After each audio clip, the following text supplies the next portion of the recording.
ಈ ಸಾಫ್ಟ್ವೇರ್ ಇದೆ ಆಲ್ರೆಡಿ. ಈ ಸಾಫ್ಟ್ವೇರ್ ಯಾವುದು ನೀವು ಯೂಸ್ ಮಾಡ್ತಿರೋದು? 3 ಟೂಲ್ ಇದೆ. ವರ್ಡ್‌ಪ್ರೆಸ್, ನಾವು ಯೂಸ್ ಮಾಡ್ತಿರೋದು ವರ್ಡ್‌ಪ್ರೆಸ್, ಡ್ರುಪಾಲ್, ಜುಮ್ಲಾ. ಆಗ್ಬೋದು, ವರ್ಡ್‌ಪ್ರೆಸ್ ಆಗ್ಬೋದು. ಇದನ್ನ ಸಾಫ್ಟ್ವೇರ್ ಅಂತ ಅನ್ಕೊಡ್ರಿ. ನನ್ಗೆ ಇರೋ ಸಾಫ್ಟ್ವೇರ್ ನ ಇನ್ನು ಸ್ವಲ್ಪ ಎನ್ಹಾನ್ಸ್ ಮಾಡ್ಕೋಬೇಕು. ಯಾಕೆಂದ್ರೆ ಸಾಫ್ಟ್ವೇರ್ ಇದೆ, ಲೈಬ್ರರಿ ರಿಲೇಟೆಡ್ ಸಾಫ್ಟ್ವೇರ್ ಬೇಕು ನನಗೆ. ಯಾವುದೋ ಇದು ಟ್ರಾವೆಲಿಂಗ್ ಏಜೆನ್ಸಿ ಇದೆ, ಟ್ರಾವೆಲಿಂಗ್ ಏಜೆನ್ಸಿ ರಿಲೇಟೆಡ್ ಸಾಫ್ಟ್ವೇರ್ ಬೇಕು. ಅದೇ ರೀತಿ ಬೇರೆ ಬೇರೆ ವೆಲ್ತ್ ಮ್ಯಾನೇಜ್ಮೆಂಟ್ ಅನ್ನೋದು ಸಾಫ್ಟ್ವೇರ್ ಬೇಕು. ಅಥವಾ ಈಗ ಯಾವುದೋ ಇದು ಫಿನಾನ್ಸಿಯಲ್ ರಿಲೇಟೆಡ್ ಯಾವುದೋ ಇದೆ, ಅದು ಸಾಫ್ಟ್ವೇರ್ ಬೇಕು.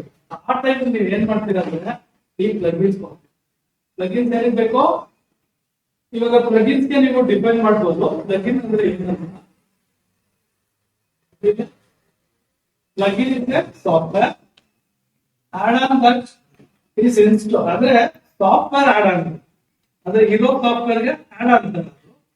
Install on program enhance its capability enhance ಮಾಡುತ್ತೆ ಅಂದ್ರೆ ಆಲ್ರೆಡಿ ಇರ್ತದೆ, ಅದನ್ನ ಎನ್ಹಾನ್ಸ್ ಮಾಡುತ್ತೆ.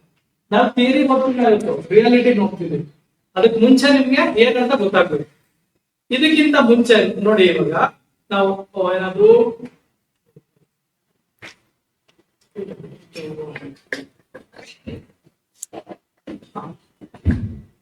ನಾವಿವಾಗ ಏನಕ್ಕೆ ಬೇಕು ಕಂಟೆಂಟ್ ಮ್ಯಾನೇಜ್ಮೆಂಟ್ ಅಂತ ಗೊತ್ತಾಯ್ತು, ಆಯ್ತಾ?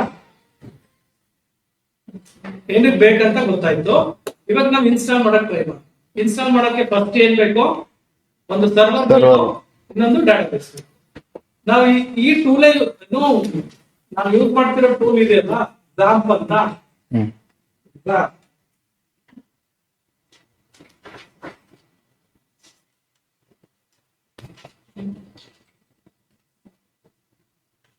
ಇದೆಯಲ್ಲ, ಇದೊಂದೇ ಸ್ಟ್ಯಾಂಡರ್ಡ್ ಅಲ್ಲ, ಇದೊಂದೇ ಟೂಲ್ ಸ್ಟ್ಯಾಂಡರ್ಡ್ ಅಲ್ಲ. ಇದು ಕಾಲ್ ಟೂಲ್ ಬೇಕಾಗುತ್ತೆ.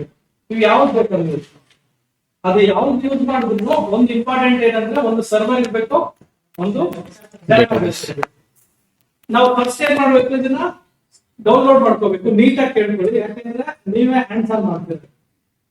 ಇದೆಲ್ಲ ಕೇಳ್ಕೊಂಡು ಏನ್ ಮಾಡ್ತೀರಾ, ನೀವೇ ಹ್ಯಾಂಡ್ಸ್ ಆನ್ ಯಾವ ಎಲ್ಲಾ ಸಿಸ್ಟಮ್ ಅನ್ನು ಅಟ್ಲೀಸ್ಟ್ ಒಂದು 2 to 3 ಮೆಂಬರ್ ಗ್ರೂಪ್ ಮಾಡ್ಕೊಂಡು ಇನ್ಸ್ಟಾಲ್ ಮಾಡಕ್ ಟ್ರೈ ಮಾಡಿ. ನೀವು ನಿನ್ನೆ ಯಾರ್ಯಾರು ಬಂದಿದ್ದೀರಾ ಆಲ್ಮೋಸ್ಟ್ ಡೌನ್ಲೋಡ್ ಮಾಡ್ಕೊಂಡಿದ್ದೀರಾ, ಆಗಿದ್ಯಾ? ಡೌನ್ಲೋಡ್ ಮಾಡ್ಕೊಂಡಿಲ್ಲ ಅಂದ್ರೆ ಮಾಡ್ಕೊಳ್ಳಿ, ಈಸಿಯಾಗಿ ಸಿಗುತ್ತೆ. ಮಾಡಿ ಆದ್ಮೇಲೆ ಜಸ್ಟ್ ಡಬಲ್ ಕ್ಲಿಕ್ ಮಾಡಿದ್ರೆ ನೆಕ್ಸ್ಟ್ ಅಷ್ಟೇ ಈಸಿಯಾಗಿ ಇನ್ಸ್ಟಾಲ್ ಆಗುತ್ತೆ, ಆಯ್ತಾ? ಇದು ಡೌನ್ಲೋಡ್ ಮಾಡ್ಕೊಂಡು ಏನ್ ಮಾಡ್ಬೇಕು, ಇನ್ಸ್ಟಾಲ್ ಮಾಡ್ಕೋಬೇಕು. ಇನ್ಸ್ಟಾಲ್ ಮಾಡಿ ಆದ್ಮೇಲೆ ಏನಾಗುತ್ತೆ, ಈ ತರ ಕಂಟ್ರೋಲ್ ಬರುತ್ತೆ. ಇದನ್ನ ಡಬಲ್ ಕ್ಲಿಕ್ ಮಾಡಿದ್ರೆ ಈ ತರ ಟ್ರೇ ಬರುತ್ತೆ.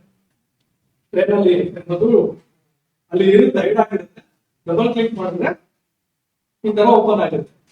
ನೋಡಿ, ಇದು ರನ್ ಆಗ್ತಾ ಇದೆ, ಈ ಪ್ರೋಗ್ರಾಮ್ ರನ್ ಆಗ್ತಾ ಇದೆ. ಸ್ಟಾಪ್ ಮಾಡ್ತೀವಿ, ಸ್ಟಾಪ್ ಆಯ್ತು. ಇವಾಗ ಸ್ಟಾರ್ಟ್ ಮಾಡ್ತೀವಿ. ಸ್ಟಾರ್ಟ್ ಮಾಡಿದಾಗ ನೀವು ಅಬ್ಸರ್ವ್ ಮಾಡಬೇಕು, PID 4 ಎರಡು ರನ್ ಆಗಿದೆ, ಅಂದ್ರೆ ಅಸೈನ್ ಆಗಿದೆ. ಇಲ್ಲಿ ಯಾವ್ದು PID ಇರ್ಲಿಲ್ಲ ಅಲ್ವಾ? PID ಅಂದ್ರೆ ಏನು? Program ID.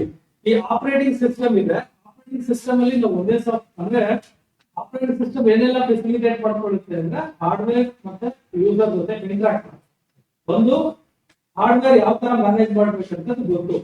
ಈಗ ಇದೇ ಕಂಪ್ಯೂಟರ್ ನಾವು ಬೇರೆ ಸಾಫ್ಟ್ವೇರ್ ಹಾಕೊಂಡ್ರೆ, ಎಕ್ಸಾಂಪಲ್ ಏನದು ಪೇರೋಲ್ ಮ್ಯಾನೇಜ್ಮೆಂಟ್ ಅಂತ ಅನ್ಕೊಳ್ಳಿ. ಪೇರೋಲ್ ಮ್ಯಾನೇಜ್ಮೆಂಟ್ ಇದೇ ಲ್ಯಾಪ್ಟಾಪ್ ಯೂಸ್ ಮಾಡ್ಬೋದು. ಹಾಸ್ಪಿಟಲ್ಸ್ ನಲ್ಲಿ ಏನೋ ಸಮ್ ಸರ್ವಿಸಸ್ ಮ್ಯಾನೇಜ್ ಮಾಡ್ಬೇಕಂದ್ರೆ ಇದೇ ಲ್ಯಾಪ್ಟಾಪ್ ಯೂಸ್ ಮಾಡ್ಬೋದು. ಕೆಲವೊಂದ್ಸರಿ ಏನಾಗುತ್ತೆ, ಹಾರ್ಡ್ವೇರ್ ಸ್ಪೆಸಿಫಿಕ್ ಆಗಿ ಡಿಸೈನ್ ಆಗಿರುತ್ತೆ. ಆಲ್ಮೋಸ್ಟ್ ಆಲ್ ಟೈಮ್ ಏನಾಗುತ್ತೆ, ಬೇರೆ ಬೇರೆ ಪರ್ಪಸ್ ಯೂಸ್ ಮಾಡ್ಬೋದು. ಇಲ್ಲಿ ನಾನು ಯೂಸ್ ಮಾಡ್ತಿರೋ ಸಾಫ್ಟ್ವೇರ್ಗೆ ನನ್ನ ಆಪರೇಟಿಂಗ್ ಸಿಸ್ಟಮ್ ಏನ್ ಮಾಡ್ತಿದೆ, ಪ್ರೋಗ್ರಾಮ್ ಐಡಿ ಇದು PID ಅಸೈನ್ ಮಾಡ್ತು. ಇನ್ನೊಂದು ಸಾಫ್ಟ್ವೇರ್ ನ ಸ್ಟಾರ್ಟ್ ಮಾಡ್ತಾ ಇದ್ವಿ, ಅವಾಗ ಏನ್ ಮಾಡ್ತು, ಪ್ರೋಗ್ರಾಮ್ ಐಡಿ. ಅಂದ್ರೆ ನಾವೀಗ ನೀವು ಈವನ್ ಮೊಬೈಲ್ ಯೂಸ್ ಮಾಡಿದ್ರು ಅಷ್ಟೇ, ಒಂದೇ ಒಂದು ಸಾಫ್ಟ್ವೇರ್ ಯೂಸ್ ಮಾಡ್ತೀರಾ, ಎಷ್ಟೊಂದು ಸಾಫ್ಟ್ವೇರ್ ಯೂಸ್ ಮಾಡ್ತೀರಾ. ವಾಟ್ಸ್ಆಪ್ ಇದೆ, ಈವನ್ ನೀವು ಮೆಸೇಜ್ ಮಾಡೋಕೆ ಮೆಸೇಜರ್ಸ್ ಇದೆ, ಮೇಲ್ ಇದೆ, ಇವೆಲ್ಲರೂ ಬೇರೆ ಬೇರೆ ಸಾಫ್ಟ್ವೇರ್. ಮೊಬೈಲ್ ಒಂದೇ. ಅದೇ ರೀತಿ ಇದು ನಾವು ಬೇಕಾದ ಸಾಫ್ಟ್ವೇರ್ ಯೂಸ್ ಮಾಡ್ಬೋದು, ಗ್ರಾಫಿಕ್ ಡಿಸೈನ್ ಯೂಸ್ ಮಾಡ್ಬೋದು, ಈವನ್ ನಾವು ಲರ್ನಿಂಗ್ ಪರ್ಪಸ್ಗೆ ಕೆಲವೊಂದು ಆಪ್ ಯೂಸ್ ಮಾಡ್ಬೋದು, ಆನ್ಲೈನ್ ಅಲ್ಲಿ ನಾವು ವೆಬ್ ಯೂಸ್ ಮಾಡ್ಬೋದು. ಈ ತರ ತುಂಬಾ ಯೂಸ್ ಮಾಡ್ತೀವಿ. ಅದೆಲ್ಲ ಐಡೆಂಟಿಫೈ ಮಾಡೋಕೆ ಮ್ಯಾನೇಜ್ ಮಾಡ್ಕೊಳ್ಬೇಕು. ಈಗ ಆಯ್ತಾ, ಈಗ ಏನಾಗಿದೆ, ಈ ಟೂಲ್ ರನ್ ಆಯ್ತು.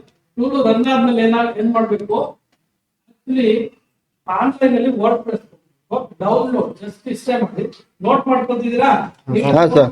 ನೀವು ರಿಪೀಟ್ ಮಾಡ್ಬೇಕು. ಡೌನ್ಲೋಡ್